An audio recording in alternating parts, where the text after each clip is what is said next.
Bonjour, bonjour chers amis, j'espère que vous allez bien.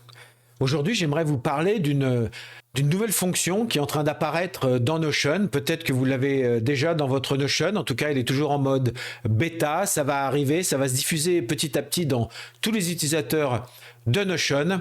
C'est le fameux Notion IA, comme intelligence artificielle. Alors, avant de rentrer un petit peu plus avant sur les fonctions que nous propose l'intelligence artificielle de Notion, j'aimerais bien faire une petite introduction pour bien qu'on définisse ensemble ce que c'est qu'une IA, qu'une intelligence artificielle. On en parle beaucoup en ce moment, il y a le chat GPT, je ne sais pas si vous avez entendu parler, Google va s'y mettre, on trouve à peu près dans toutes les applications maintenant des possibilités d'intelligence artificielle. Alors, j'aimerais pas qu'on se méprenne parce que ça fait des décennies et des décennies et des décennies qu'on nous parle d'intelligence artificielle. Dès qu'un ordinateur est capable de faire un petit truc un peu plus évolué, d'un seul coup, on crie à la victoire de l'intelligence artificielle enfin découverte.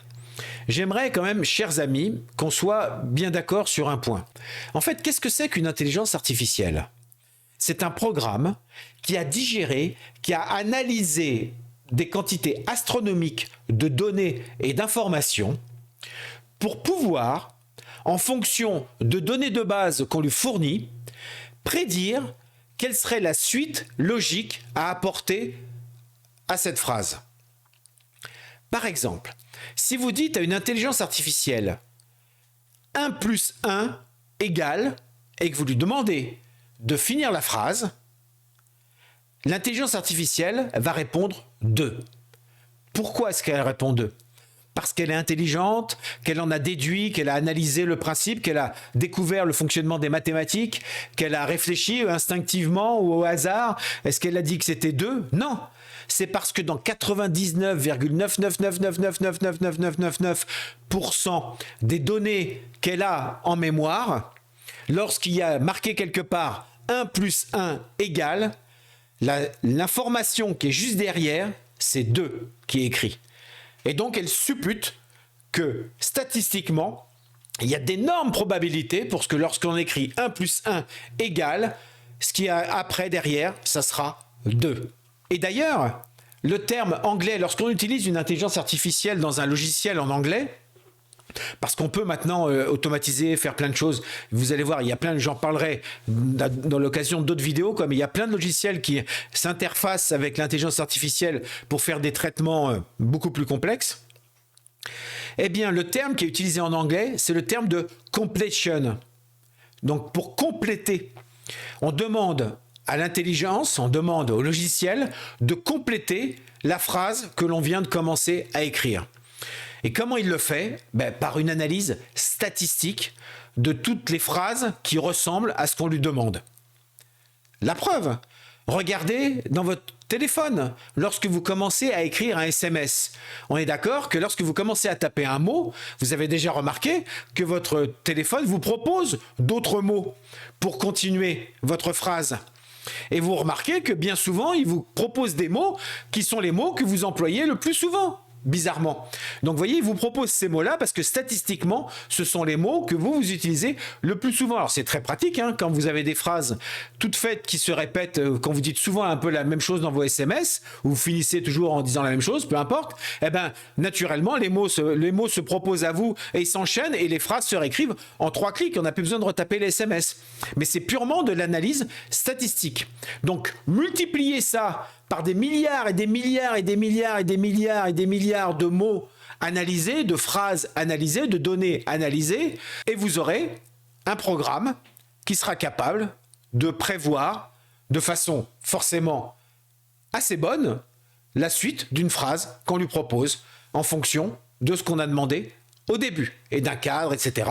Après, il y a d'autres façons de poser des questions, mais c'est comme une requête qu'on ferait dans Excel ou dans une base de données ou etc. Voilà, cette petite parenthèse me paraissait très importante pour qu'on sache vraiment de quoi on parle. Laissons l'intelligence artificielle où elle est et laissons l'intelligence humaine où elle est. On n'est pas encore tout à fait dans les mêmes domaines. Mais que ça ne nous empêche pas d'aller voir ce que Notion nous propose. Parce que malgré tout, il y a 2-3 petites astuces qui sont pas mal. Alors, n'oublions pas, une fois de plus, hein, que tout ça vient d'exploser, on en parle partout en ce moment, mais c'est encore en phase bêta. Même pour Notion, tout ça n'est pas encore parfait, même si dans les super chat GPT, vous voyez par exemple celui dont on parle le plus en ce moment, il y a plein de fois où si on lui pose une question, enfin en gros, si on lui donne une phrase et qu'on lui demande de la compléter, hein, rappelez-vous du principe, la plupart du temps, il peut répondre à peu près n'importe quoi, forcément, puisqu'il n'y a pas de réflexion derrière. C'est juste une analyse statistique. Mais c'est quand même très, très, très pratique, par exemple, pour de la traduction. On peut traduire une langue dans l'autre, parce que là, on ne lui demande pas trop d'analyser, de comprendre les choses. C'est très pratique pour corriger le style, pour trouver des synonymes, pour vérifier l'orthographe, la grammaire, par exemple. Là où ça commence à être un petit peu amusant, c'est quand on demande de faire des résumés, des développements d'idées, etc. et des brainstorming. Donc pour illustrer mon propos, je vais reprendre un petit morceau du texte que j'avais préparé pour l'introduction, justement. Le texte qui parle des SMS, qui dit, autre exemple pour illustrer ce principe, lorsque vous rédigez vos SMS, votre téléphone vous propose sûrement des mots au fur et à mesure, eh bien, ces mots sont choisis en fonction de vos propres statistiques de rédaction. Vous avez bien dû vous rendre compte qu'il vous propose des mots qui fabriquent des phrases que vous avez l'habitude d'écrire. Voilà, il y a des fautes d'orthographe, la grammaire n'est pas parfaite, j'écris ça d'un seul jet, c'est pas si mal. Alors voyons, demandons, vous voyez, hop, demandez à l'IA. On va lui demander, parce que lorsqu'on l'ouvre, on peut lui demander plein de choses sur des textes existants, mais on peut lui demander aussi à partir de zéro. Hein, vous voyez, améliorer le style, corriger la grammaire, l'orthographe, rallonger, raccourcir, modifier le ton. Ça, c'est drôle, on va essayer. Et après aussi, faire plein d'autres choses, comme préparer aussi des textes. Vous voyez, en fait, ils ont prévu ici comme ça une liste. Ça permet un petit peu d'orienter un petit peu l'IA sur le type de document que l'on veut rédiger. Parce que plus on pose une question pertinente, ou plus on fait une formulation de questions pertinentes, et plus forcément la réponse sera formulée de façon pertinente. Donc là, par exemple, on va lui dire quoi? Tiens, on va lui demander peut-être de corriger la grammaire et l'orthographe, déjà juste pour voir. Et hop, et automatiquement, autre exemple pour illustrer ce principe, 2 points, ouais, lorsque vous rédigez, votre téléphone vous propose sûrement... Vous avez bien dû, vous voyez, il m'a corrigé l'orthographe ici. Eh bien, ces mots, voilà. Donc là, il m'a juste proposé un petit peu. Donc là, c'est pratique. Il m'a fait une petite correction d'orthographe et de grammaire. Alors, on peut soit remplacer le texte d'origine, l'insérer pour le rajouter, ou on peut lui dire de continuer à rédiger, ou même de rallonger le texte. On va l'ignorer pour qu'il efface. On va faire autre chose. On va lui demander peut-être de résumer, là, ce que je viens de lui demander. Donc, hop, on va lui demander un résumé à partir de ça. Il analyse. La notion d'intelligence artificielle est illustrée par le fait que lors de la rédaction de SMS, votre téléphone vous propose des mots en fonction de vos propres statistiques de rédaction, ce qui permet de créer des phrases que vous avez l'habitude d'écrire. Admettons, c'est bien rédigé. Heureusement que je sais quand même ce que je voulais dire, parce que c'est pas forcément hyper clair au premier degré. On va peut-être lui demander de continuer à rédiger, continuer à écrire pour voir. De plus, les assistants vocaux sont de plus en plus courants dans votre vie quotidienne, ce qui est rendu possible grâce à des algorithmes qui reconnaissent et répondent aux commandes vocales en temps réel. Dans le domaine médical, les IA, enfin les IA sont également... Et voyez, là je lui ai demandé de développer, vous voyez bien qu'il part dans un délire qui ressemble sûrement statistiquement au plus grand nombre de textes qui parlent de ce genre de sujet, parce que d'un seul coup il me parle des intelligences artificielles dans les commandes vocales, dans le domaine médical. On est d'accord que c'est pas du tout le cadre dans lequel moi j'étais en train de parler. Hein. Je voulais bien qu'il me développe le principe que ça complète mes SMS, mais pas qu'il parte aussi loin. Mais ceci dit, c'est pas inintéressant. Donc on va ignorer ça. On pourrait lui demander aussi, par exemple, toujours demander à l'IA, on va lui demander, tiens, modifier le ton, j'ai jamais fait ça. Désinvolte. Oh oui, j'ai remarqué ça aussi. Mon téléphone me propose des mots en fonction de mes habitudes d'écriture. C'est pratique quand je veux envoyer des messages rapidement. Donc, admettons. Bon, voilà. Vous voyez, on peut vachement jouer avec, mais vous vous rendez bien compte que ça permet juste, comme ça, de reformuler les choses comme je disais, il n'y a pas de créativité derrière, il n'y a pas d'imagination, il n'y a pas d'inspiration, il n'y a pas d'émotion. Donc, ça peut être une très bonne base, par contre, je ne dis pas le contraire, pour commencer à réfléchir. Si là, par exemple, je fais espace et je commence directement de demander à l'IA, par exemple, je voudrais quelques idées. Par exemple, quelques idées, en plus, même si je fais des fautes d'orthographe, il va me corriger. Quelques idées de titres de vidéos pour YouTube qui parlent de Notion, et je valide. Par exemple, j'ai fait un truc très très générique, et là, il va me proposer des idées, et c'est vrai que ça peut servir d'inspiration. Oui, je lui ai demandé quelques idées, mais on a sorti 5. Découvrez Notion IA. Notion IA. En plus, quelque part, il surveille ce qu'on s'est déjà dit avant. Il a gardé une trace de ce qu'on s'est dit avant. Parce que là, on est d'accord que dans ma phrase, je ne lui ai pas parlé d'intelligence artificielle. Hein. Et c'est lui-même qui se met à reparler d'intelligence artificielle. Hein. Parce qu'il y a ce côté un petit peu, on veut faire, c'est pas conversationnel, mais il y a un historique, il y a un contexte. Et ça, c'est vrai que c'est très pratique de pouvoir comme ça peaufiner les questions-réponses que l'on fait avec l'IA en fonction de ce qu'on s'est déjà dit, sans avoir besoin sans arrêt de replacer le contexte. Et c'est vrai que plus on va loin dans l'échange, et plus en effet, de nouveau, plus les propositions seront pertinentes. Voilà. Et comme d'habitude, on peut lui demander de rallonger, de continuer à rédiger, etc., etc., etc. Donc toujours ici, demander à l'IA, voyez, ça rejoint ce que je vous disais tout à l'heure, on peut lui demander un article de blog, un plan, une publication pour les réseaux sociaux, une histoire créative, alors un communiqué de presse. Vous voyez, on lui donne déjà un contexte qui fait qu'il va rédiger selon d'une certaine façon un peu particulière. Donc avec ce principe-là, lui demander de suggérer des idées de phrases, de suggérer des idées de texte, etc. J'avoue que ça peut être très très pratique, justement, pour nous donner des idées, pour corriger nos textes, les traduire dans d'autres langues. Vous voyez, autre exemple de ce principe, si là, ça c'est très pratique, si je demande à l'IA de le traduire, par exemple, en espagnol, tac, et là c'est génial, parce que là, forcément, à peu de choses près, j'imagine qu'il y a peut-être quelques formulations comme d'habitude qui seront peut-être pas parfaites, mais globalement, voilà, il vient de me faire une traduction insérée, on rajoute à côté, et là j'ai la traduction en français et en espagnol. Donc voilà, ça ouvre quand même des possibilités qui ne sont pas inintéressantes. Et pour finir ce petit tour d'horizon, un autre exemple, je me posais la question moi-même, c'est si on veut faire des calculs, par exemple, si je voulais faire 155 plus 12 divisé par 87, je dis n'importe quoi. Bon, et que je fais demander à l'IA, on est d'accord? Je ne vais pas lui demander d'améliorer le style, résumer, traduire. Ah ben en fait, faut pas hésiter à lui demander directement ici ce qu'on veut. Hein. Tout ce qui est proposé ici dans le menu, ce sont des choix prédéfinis qui permettent de fabriquer une requête à peu près cohérente. Mais là, si je lui demande tout simplement, parce que la zone est sélectionnée, hein, donc si je lui demande calcul,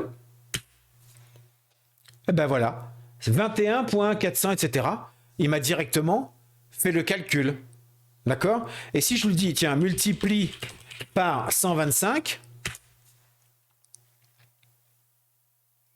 vous remarquez, vous voyez, ce côté conversationnel, historique dont je vous parlais, il continue. Si je fais plus 15, on va voir. Vous voyez, il rajoute. Vous voyez, à chaque fois, il rajoute dans le calcul ce que je lui demande de rajouter en plus, quoi. Et convertir en euros, par exemple, ça fait 2,60 €. Je ne sais pas ce que j'ai calculé, mais ça fait, on va le garder, ça fait 2,60 €. C'est marrant. Et vous voyez ce côté où il continue à rester dans le même thème tant que je continue de lui poser des questions sur le même thème. Mais là, d'accord, donc vous pouvez faire des formules complexes, amusez-vous, faire des grosses formules mathématiques. Hein. Pour le coup, il les connaît tous. Hein. Là, c'est un logiciel informatique, donc là, pour le coup, au niveau mathématique, il est forcément top. Mais si je voulais lui poser une question mathématique, mais subtile, comme par exemple, tiens, un remboursement de crédit. Je fais un prêt immobilier je laisse des fautes d'orthographe exprès, de 150 000 € et j'ai un un taux à 1, j'y connais rien, 2%. Point. Quels seront mes... Ça marche, ça? Quelles seront mes mensualités? Par exemple. Attention. Demandez à l'IA. Calcul. Parce que c'est un calcul, ça, plus ou moins. Qu'est-ce qu'il va me dire? Alors, je vous avoue que j'ai mis des chiffres au hasard. Hein. Refaites le calcul chez vous.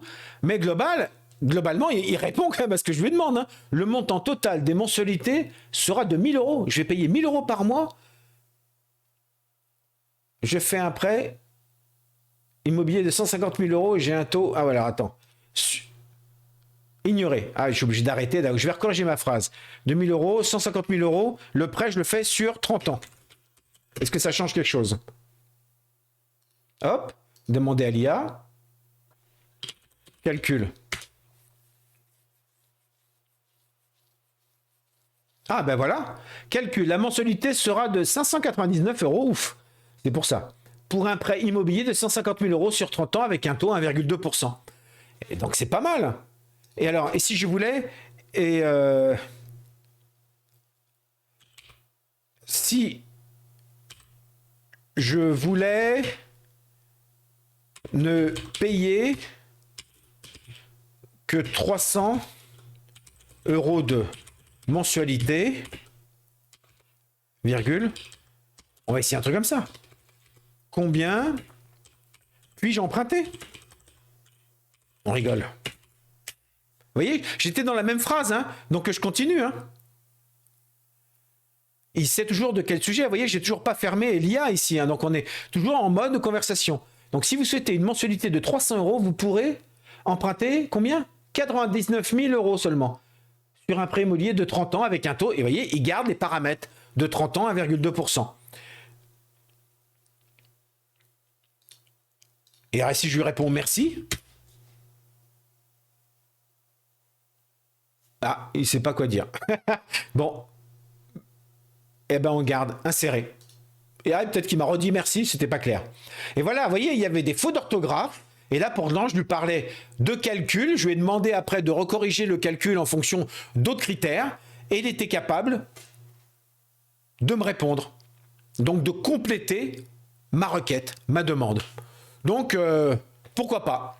Voilà les amis, cette Notion IA ou AI, ça dépend la version que vous avez. Peut-être que vous le voyez déjà apparaître. Je vous laisse vous amuser avec. N'hésitez pas à me dire en commentaire ce que vous en pensez. On va continuer à, bien sûr, à expérimenter tout ça. Je pense que, comme d'habitude, ça peut être un outil utile qui ne remplacera pas, j'espère, le cerveau et le cœur humain, mais qui en tout cas sera bien utile, qui pourra nous servir un petit peu d'assistant personnel. Ben, ça peut dépanner d'avoir un assistant, ça peut donner quand même des idées. Moi je trouve que la correction de grammaire, de style, la traduction, ce sont des outils qui sont super efficaces. Le fait de pouvoir résumer, reformuler les choses aussi, ça peut vraiment être très inspirant pour nous aider à réfléchir et à rebondir. Ça nous permet de faire un petit brainstorming avec nous-mêmes. Donc pourquoi pas? C'est pas encore la révolution informatique qu'on attend dans les livres de science-fiction depuis des années, mais il y a déjà des choses intéressantes à explorer. Voilà, eh bien écoutez, je vous laisse discuter avec l'IA de Notion, et en attendant d'avoir le plaisir de rediscuter nous ensemble, eh bien je vous souhaite le meilleur et je vous dis à très bientôt.